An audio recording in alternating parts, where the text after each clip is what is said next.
Shalom Bapak, Ibu, dan saudara-saudara yang terkasih di dalam Tuhan.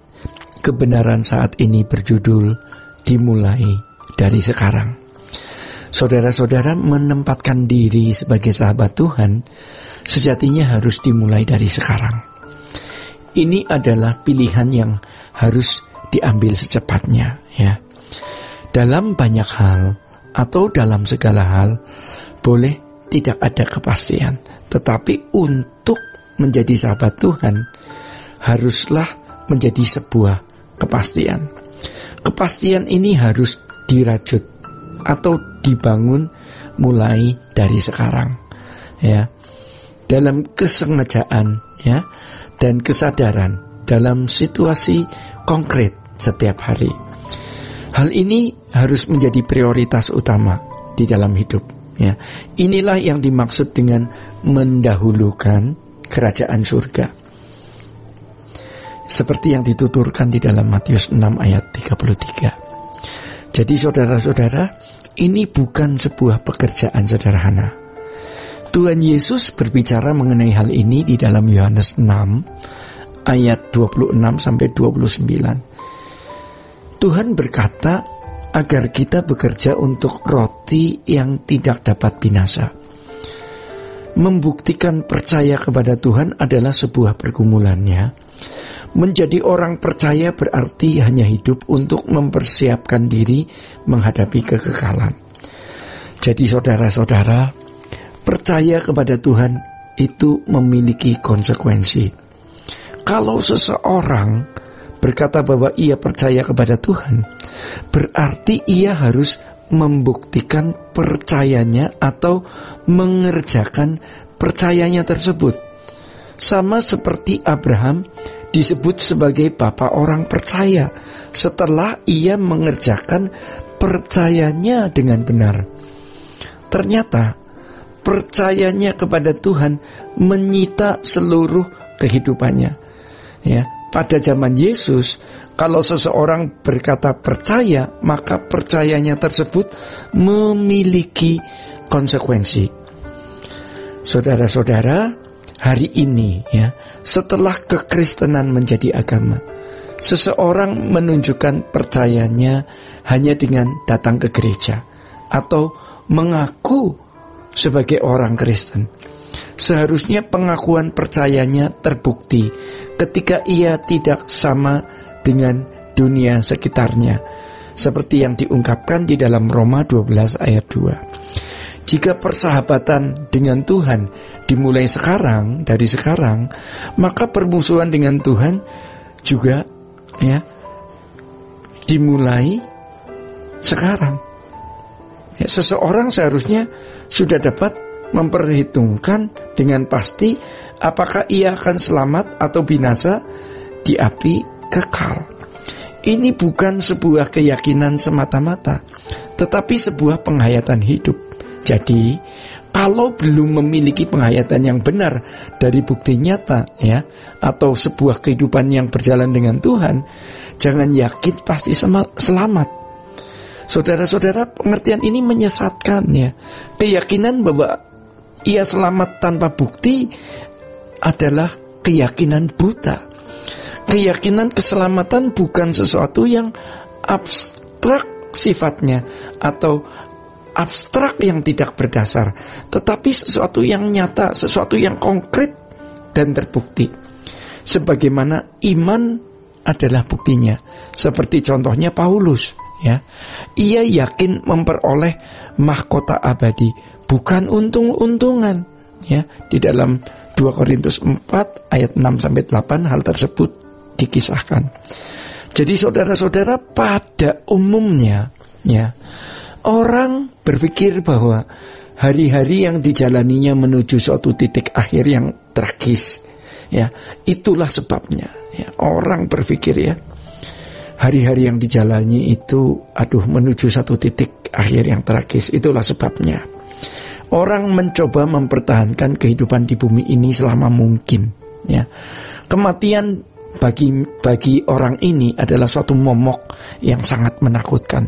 Mereka memandang hidup di dunia ini sebagai satu-satunya kehidupan yang indah, yang tidak boleh diakhiri buru-buru, tetapi dipertahankan selama mungkin dan dikembangkan sedemikian rupa supaya bisa meraih sebanyak-banyaknya yang disediakan dunia ini bagi manusia. Saudara-saudara yang terkasih di dalam Tuhan, seandainya kita dapat menikmati kebahagiaan hidup paling sempurna dalam dunia ini, tetapi hanya selama 70 tahun dan tidak memiliki kepastian bagaimana nasib di kekekalan, ya, bahkan kemungkinan dibuang ke dalam kegelapan abadi, mungkinkah kita dapat menikmati kebahagiaan itu? Pasti tidak bisa. Menyikapi fakta ini, ya, kita harus memiliki kepastian bahwa kalau kita meninggal dunia dan berdiri di hadapan tahta Tuhan, apakah kita didapati berkenan di hadapan Tuhan dan diperkenan masuk ke dalam kerajaannya. Kepastian ini haruslah kepastian yang benar, bukan fantasi, bukan abstrak. Kepastian keselamatan bukan dibangun dari keyakinan di dalam pikiran semata, tetapi harus dibangun dari kenyataan pengalaman hidup berjalan bersama dengan Tuhan. Untuk itu, Bapak, Ibu, dan saudara-saudara yang terkasih di dalam Tuhan, harus diperhatikan, ya. Kita tidak boleh merasakan apa yang kita yakini, ya, tetapi merasakan apa yang kita alami. Paulus menunjukkan keseriusannya mempersiapkan hari esoknya dengan berkata di dalam 1 Korintus 9 ayat 26-27 yang katanya adalah sebagai berikut: sebab itu aku tidak berlari tanpa tujuan, dan aku bukan petinju yang sembarangan saja memukul, tetapi aku melatih tubuhku dan menguasai seluruhnya, supaya sesudah memberitakan Injil kepada orang lain, jangan aku sendiri ditolak. Jadi saudara-saudara, apa yang kita kejar hari ini, itulah yang akan kita peroleh. Dalam dunia yang sukar dan penuh masalah serta krisis ini, belum tentu kita memperoleh apa yang kita kejar. Lalu mengapa kita tidak mengejar sesuatu yang pasti akan kita peroleh kalau kita mengejarnya? Yang pasti kita peroleh adalah kemuliaan kerajaan surga bersama dengan Tuhan Yesus. Sehingga bagi anak-anak Allah, kita harus berpendirian bahwa kita sedang memulai sebuah kehidupan dan sedang menuju sebuah awal kehidupan dunia yang lebih baik. Saudara-saudara, hal ini berpijak pada kenyataan bahwa hidup kita di dunia hari ini merupakan awal dari kehidupan yang lebih baik nanti yang Tuhan sediakan. Jika tidak demikian, seseorang tidak memiliki sukacita, sebab di bawah sadarnya, ya, di bawah alam sadarnya, ia selalu dibayang-bayangi hari esok yang tidak tentu, maut yang menakutkan, hidup tanpa pengharapan.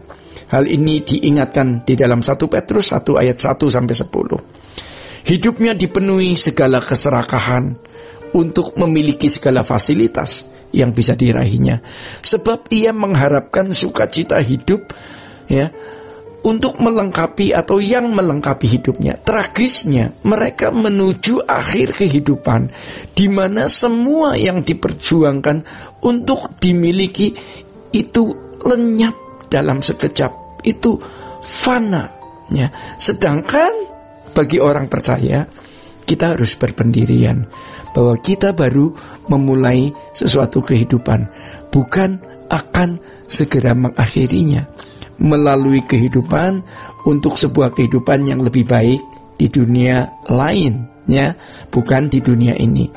Bagi kita, yang penting asal ada makan dan pakaian cukup. Tuhan Yesus berkata, jangan gelisah hatimu, di rumah Bapakku banyak tempat tinggal, aku menyediakan tempat bagimu. Bapak Ibu yang dikasihi Tuhan, jaminan inilah ya, yang membuat hidup kita berbunga-bunga dan bergairah melayani Tuhan. Saudara-saudara yang terkasih di dalam Tuhan, demikian kebenaran saat ini. Tuhan Yesus memberkati. Sola Gracia.